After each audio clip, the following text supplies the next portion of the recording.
take chances. No shot is worth it. Go for Rachel. Journey, and you are starting to realize what choices you have ahead. Every decision you make will shape your life and the person you become in ways that you can't predict. See tracks? Think train.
Hey folks, John Sakaguchi here for another episode of Rolling Through History. This time, I'm 2 hours from campus. I'm in Oakland, Maryland. Checking out today the Baltimore and Ohio Museum of Oakland. Just across the street from the Garrett County Museum of Transportation. So let's go take a tour of the museum now, see what all they got. Of course, all aboard.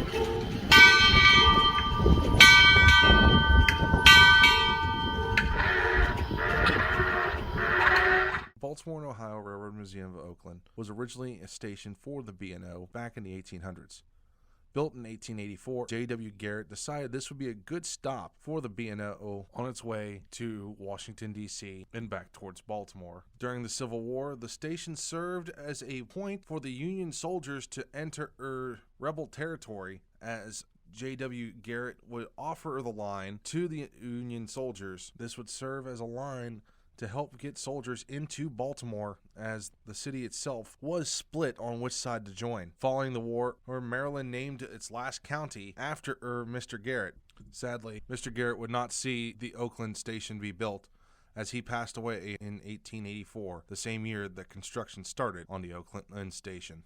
In the late side of the 2000s and then into the 2010s, 2013 to be exact, the Oakland station came alive once again as volunteers would overhaul the station and bring it back to life, turning it into a museum. Now, with several pieces of rolling stock, including in what looks like a Baltimore and Ohio steam locomotive sitting out front with a boxcar and caboose. In 2018, the Oakland B&O Railroad Museum bought a steam locomotive from the 1920s, originally that ran on the Jonesboro, Lake City, and Eastern Railroad down in Mississippi. The engine ran all the way up until the late 1990s and was restored in Owasso, Michigan before coming to Oakland. Now repainted and fitted with a Baltimore and Ohio nameplate and numbering, looks just like one of the freight locomotives you'd have seen back in the day. Most of the kids see Clarence, they go, don't touch it today. Just one little door. What's up, folks? So, this is the first time I've actually got to be sitting in the engineer's spot. So, let's go through the locomotive a little bit. And so, as you heard earlier, here I was pulling the bell cord here. Now, normally this would be, well, that still is the whistle rope. So, how a steam locomotive works, kind of similar to like your car. So right here, or this I guess you would call your gear shift. Pull this lever here forward, push it forward, makes the train go forward. Pull it back towards you, goes in reverse. When it's staying up like this, it's in neutral. Now, how does the train go? Oh, there's no gas pedals or nothing. Well, that's what this big old thing here. This is the throttle or the Johnson bar. Further or forward it is, less steam pressure that's going to be used. Further back you pull it, the more steam it's going to go from here in the firebox and start blowing and smoke out the stack. Now this is the engineer's spot. So up here you have your speedometer showing you how fast along with the pressure gauge, keeps track of everything, how much pressure is in the boiler. Now this here, this is a fun little one. This is what the firebox lever is. You can also, if you're the fireman who's shoveling coal to get at the fire burning, didn't want to have to keep stopping with a handful of coal, would hit this, turn, shovel, oil, let go back to the tender over here, grab another shovel full of coal, step on this pedal once again, and throw it back in. Now normally on engines like this, you would see the gauges as well. Now you'll notice there's both the same kind of chair there, but a little difference is the fireman doesn't really do a whole lot, because his main thing is going to be up here. Up here, or you have all the different throttles and gauges, controls how much water and steam is going from the boiler to the engine in at a time. And then normally, right about here would be the water glass for the fireman. Same thing on that side would be the water gauge for the fireman. Now, one other thing I forgot to mention about what was over there, and you couldn't see it because of how I was sitting. That little lever right there. So this is an earlier day steam locomotive before dynamic brakes were a thing. That right there is your train brake. That was also the same one you would use if you were running light power or just the locomotive. You go out, down, on, stop the train, and then keep going. And so let's keep walking around here, folks. Let's go take a look at some of the other rolling stock they have here before we head into the museum. So I told you how things work up top, up in the engine. So now we're down here on ground level. We're starting off down here. This is the firebox. Underneath here, this is where all the fire, the coal, wood, oil, depending on what the locomotive was burning, thing would go. So then it goes up, turns the water into steam, goes up through the tubes, up in here in the boiler, there it comes all the way down here into the steam cylinders. Pushes these big heavy driving rods, which makes the chuffing noise. So all that gets cycled through, down on through again, back up to the top, and out the stack, which makes that chuffing noise. Now here's one other thing you don't want to get your hands caught with.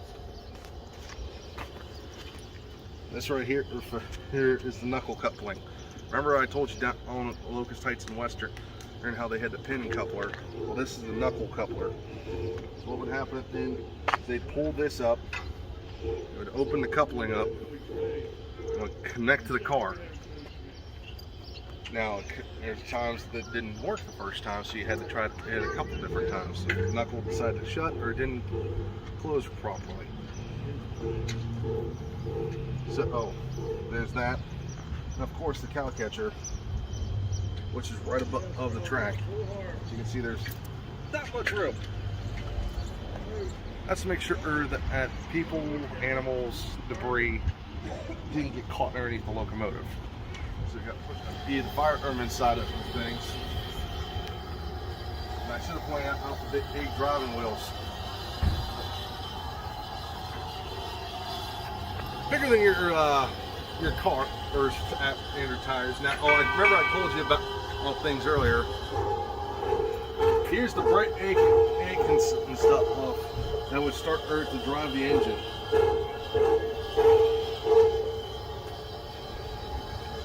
And then of course now with steam locomotives, they have all this power. So what happens when too much pressure gets built up? Well, right here's one of the blow-off valves, where you can see the steam come out. Now, there's one on top of the boiler as well. Oh, it's a little hard to see from where we're at. It's connected to the whistle. And that's what also with these pumps as well. Had a blow-off valve here and one up here. Here. These would also help with getting water to the locomotives. As you can see there's these different lines up here that have been taken down on this. They're still getting restored for static display. Something else I thought was cool.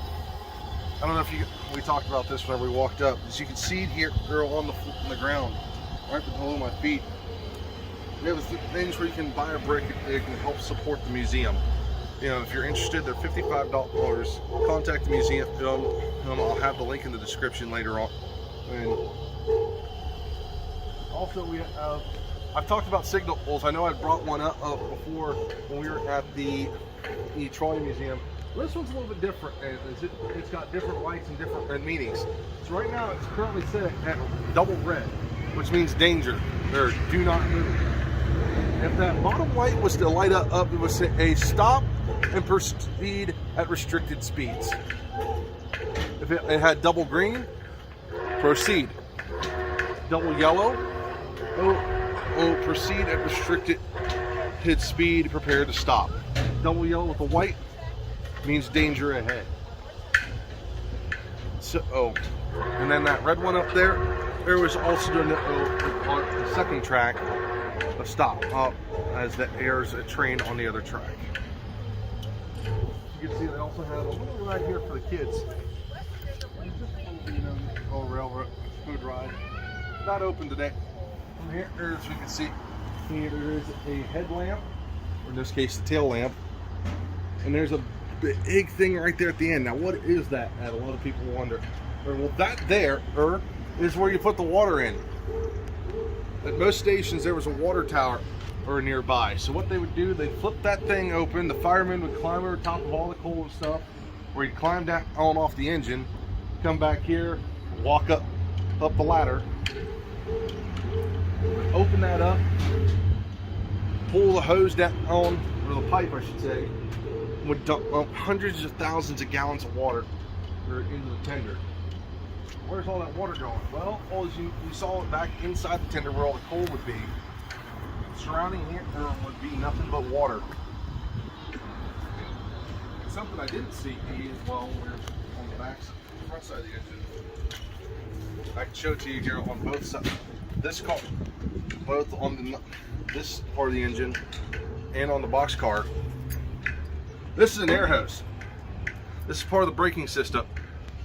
So what they would do is, I can actually show you a lot easier on this one.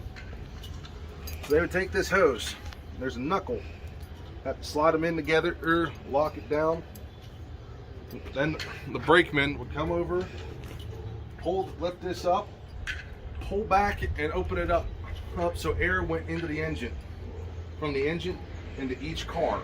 And he had to do this by hand. And you have to think, there's 30, 40 cars on a lot of trains nowadays. I have to do that by hand. And there's 2 of those, so you're doing 80 to 100 brake levers. And then when you were done, you'd lift the coupling up, turn the hose, and then it would slide off, and you'd hear that loud popping noise. I'll put a video a little later on down the line. Pop goes the wheel. So now we're on the piece of rolling stock here. You've probably seen one of these before. It's a box car. Or you've seen it still used today on standard railroad procedures. Now what could be in them? Could be anything. Could be food, could be toys, could be goods, just about anything. But here at the Oakland B&O Museum, they turned this one into a bookstore. And it sits still right next to the active PSX tracks, which, if we're lucky, we might still see one today. So, now we're on one of the cabooses here. So starting off with this big old hunkin' thing here. This is the handbrake. So if you're doing switching in the yard or going downhill, when you were on, you had a brakeman on trains. So he would come, crank these things. They've got them locked down right now. But he would turn and crank and set the brakes to that way it would help the engine going downhill, and that way it didn't cause a runaway. Now let's go take a look inside the caboose here. So this is where the conductor, the brakeman would hang out. Oh, You had the little office area right here where the conductor would work, have paperwork and whatnot, coffee, dinner. Here you had the water tank, you had the firebox here to keep warm. Now these side portals are how you kept track of what was in the train. So what the conductor would do is, before days of roller bearings, you had just the friction bearings. So he would sit out here and watch through the portals on the side, just to make sure that the bearings weren't getting hot, there wasn't a overheated bearing, or this is what they would call it, a hot box. And believe me, it smelled bad if it did. So you knew. As I said earlier, this is where the conductor would be sleeping. So our good friend Clarence here taking a little nap. So let's let him sleep and keep going. I forgot there's also a bathroom in these things too. Sleep tight, Clarence.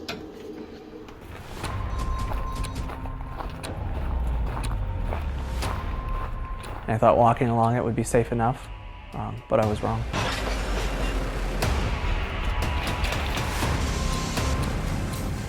Because I wanted to save those 5 or 10 minutes now, every morning when I wake up, I have to take 10 to 15 minutes to put on my legs. Using railroad tracks as a shortcut is just not worth it.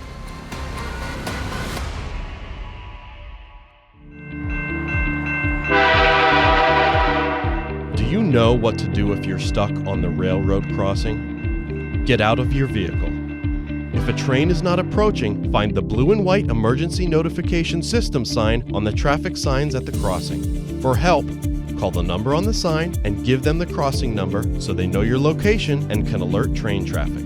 Remember, find the blue and white to save your life. 39 years old. Lady, the mirror in the ladies' restroom is 139 years old, never been resilvered, and it's pristine. The light's on the right if you're interested.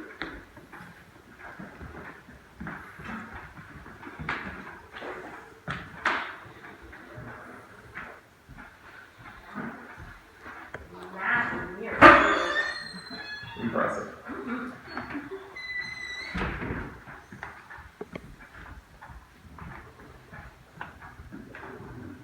This chair was used a lot by Eleanor Roosevelt.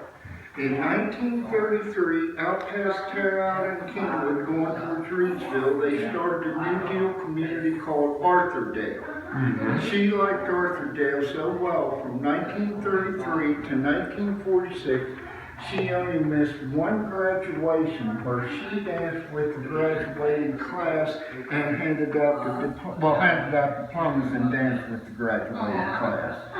When her husband died, she supported the schools and the nursery out of her own pocket. Check out what that blue-green bottle is. It'll surprise you.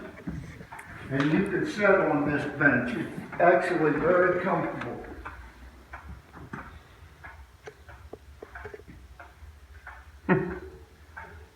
Wasn't what you thought it was. That's anything but. No, I thought it was a liquor bottle. I wouldn't drink anything that was in that bottle. No. I guarantee you that was filled with water, because if it was filled with one of the two chemicals that was in it, if it was a dry white powder, it was tetrabutylmodane. I can't remember it right off, but I do remember if it was liquid, it was filled with phosphane, which used to be used in steel making. When you close the Bessemer vessel, you have to void the oxygen. That was the chemical they used to void the oxygen. Both of those were oxygen neutralizers. They destroy oxygen. That thing was at least as dangerous as a fire. There you go, lady. Check out the lady on the diving board in 1887 swim work, right? Totally scandalous. You can almost see her ankle. You can see the shape of her thighs. Oh my. My God, at that day and age, that would be a Playboy thing. That would probably weigh me down. It is probably wool right down to the stockings. You were easily copied by the other railroads and Pullman. She's the one that put reclining bucket seats on the trains. She's seen that there was nurses on the trains. She's worked with John Carrier. The first air conditioning in the United States was on the B&O dining car.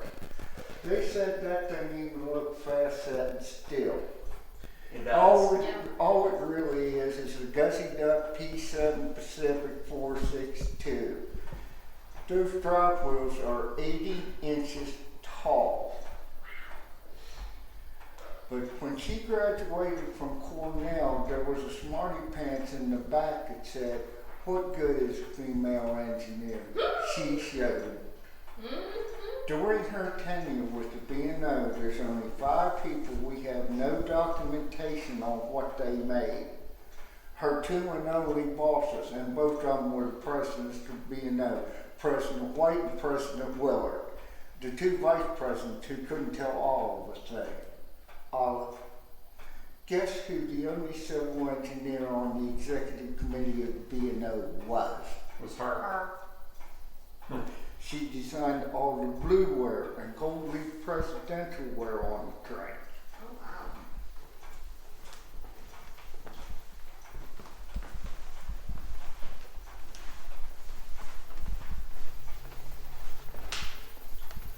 This is the station master's office. There were always 3 people in here. You had the ticket master, the station master, and the telegraph operator. That picture depicts John Work Garrett, the president of B&O, whom Garrett County is named after. That's his daughter, Mary Elizabeth Garrett. She is a hero to the education of women. She was not allowed to marry or have much of a life, and he made her his personal secretary. She learned a lot about running a railroad. When he died, one of her brothers was running the B&O in the ground, and the stockholders, who she was one, bought Mary Elizabeth in to put it back on track, pun intended. Then she started Bryn Mawr School for Women in Baltimore. She started Bryn Mawr University in Philadelphia for women. She is the reason that Johns Hopkins University was the first university to accept and educate women the same as men. That's great. That part's great. Absolutely. Now, to show you how much difference Olive made on the trains, there's a kitchen car before Olive, a kitchen car after Olive, a dining car before Olive, a dining car after Olive. She designed all this blue wear and gold leaf presidential wear. You notice up there they're serving food in the dining car. With your meal, you get a glass of water. Have you ever heard of Deer Park spring water? Oh yes, we drink it. Oh, well, the B&O started it in 1873 on that 400 acres where the hotel was Boiling Spring. They covered the spring, piped it into Deer Park, and bottled it in demijohns like under that table. Every passenger train on the B&O served Deer Park spring water. Those hotel swimming pools were filled with it. I can believe it. That's awesome. Turn around and look up. In 1895, we had a little oops outside our station. It was going to be payday. Out here on the sidetrack was the B&O payroll car. I think somebody forgot to throw the switch back. Along come a freight train, obliterated the payroll car, derailed the freight train.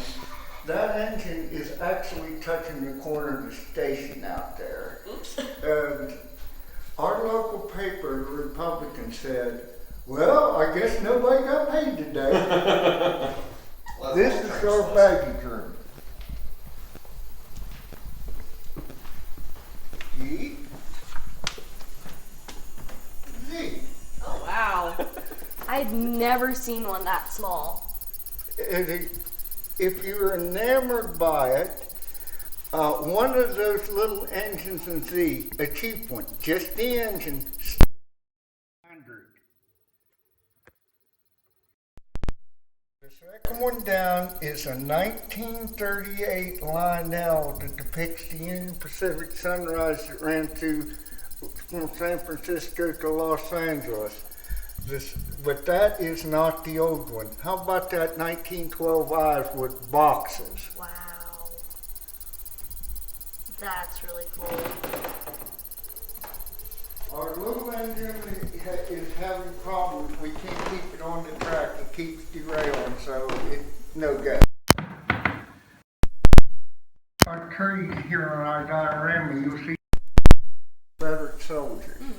They came and burned up that bridge, which is the 88 bridge, which is a mile and a half out that way. The B&O rebuilt the bridge in 10 days. What happened was a real comedy of errors. It was Sunday. All but 2 of the Union troops were in Oakland in church. The church had wooden doors. The Confederate rode right up the steps, shoved right the bells in the door handle, and locked them in the church. That's unfortunate. Yes. Well, I mean, truth being stranger than fiction. Since you like model trains, how many handmade, one of a kind, have you ever seen made out of tin cans and scrap? The details so amazing you might as well call metal sculpture. Can't say I've seen them. Oh, well, let's see what I can find over here. Maybe a whole display case full of them. The only thing George Perron bought from model railroad catalogs, he bought the wheel assemblies. He bought these trailers on his flat car. He bought that transformer and the ship containers on that gondola. Other than that, they're tin cans of scrap. Get up close and really look at the detail on them.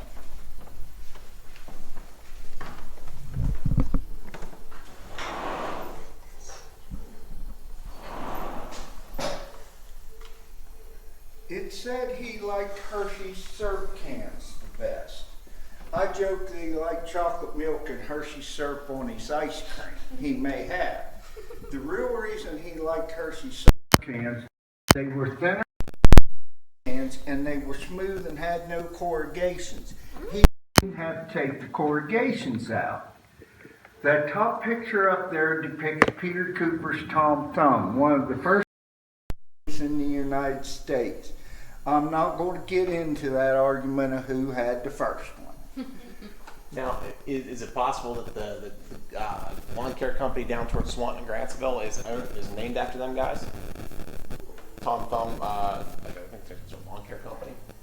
Actually, it was named after Tom Panther, and I grew up with him. And thumb size, he weren't. Him was tall. The second one down is 1837 replica. Or it's a replica. The second one down is a 10-wheeler. It's not a 10-wheeler was the style engine that Casey Jones wrecked. He was a real person. His name was John Luther Jones. On the Illinois Central, there was John. He came from a little town in Tennessee called KC, C-A-Y-E-E. So he was Casey Jones. The two up there double heading. Gonna hurt somebody with this thing. Go ahead. What, 20 pounds? That's a good bit anyway. Give or take. Give it a go. Yeah. Yeah. Close.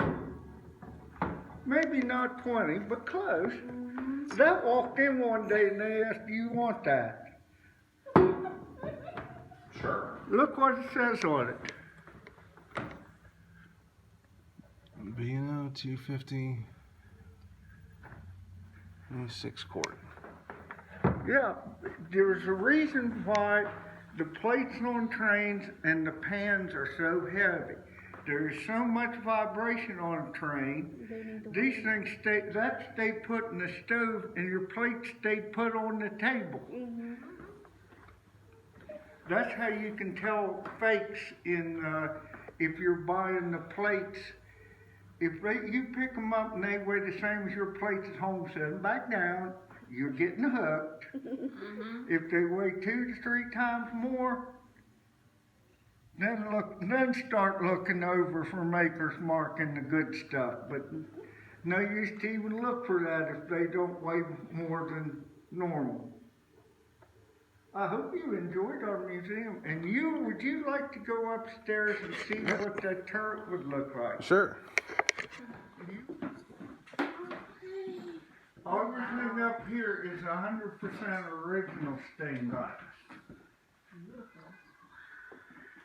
How about our little research libraries? Railroad.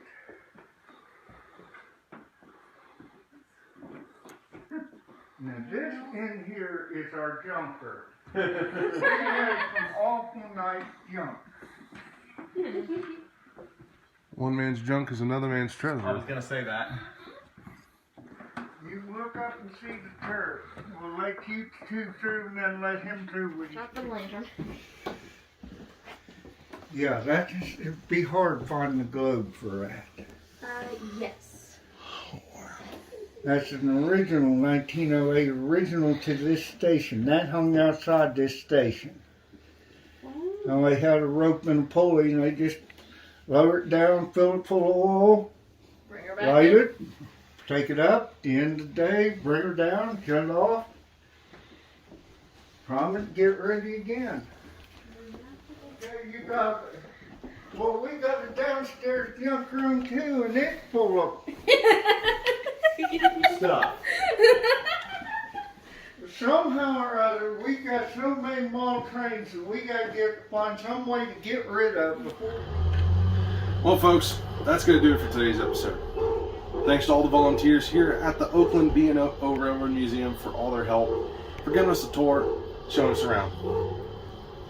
If you guys want to be a part of it, go on their Facebook page or go to their website at www.oaklandbnomuseum.org. So, till next time, may all your signals be green, and I'll catch you down the line. I'll see you next time, folks. All aboard!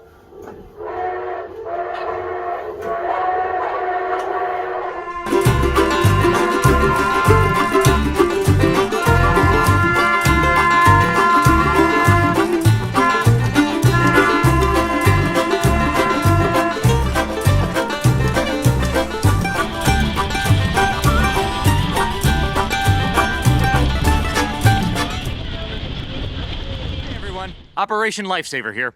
Today, we're going to find out what delivery drivers know about railroad safety. What do you do if your vehicle gets stuck on the railroad tracks? Get out of the car? Correct. Do you take the pizza? No, then I call my boss. No. Then you call the number on the blue and white ENS sign. And tell them I'm stuck on the Crescent ID number. Exactly. Remember, get out, get away. Find the blue and white sign to save your life. Leave the pizza. See tracks, think train. For more information, go to oli.org. Buddy, I just wanted to hop on and chat about something that needs to be discussed.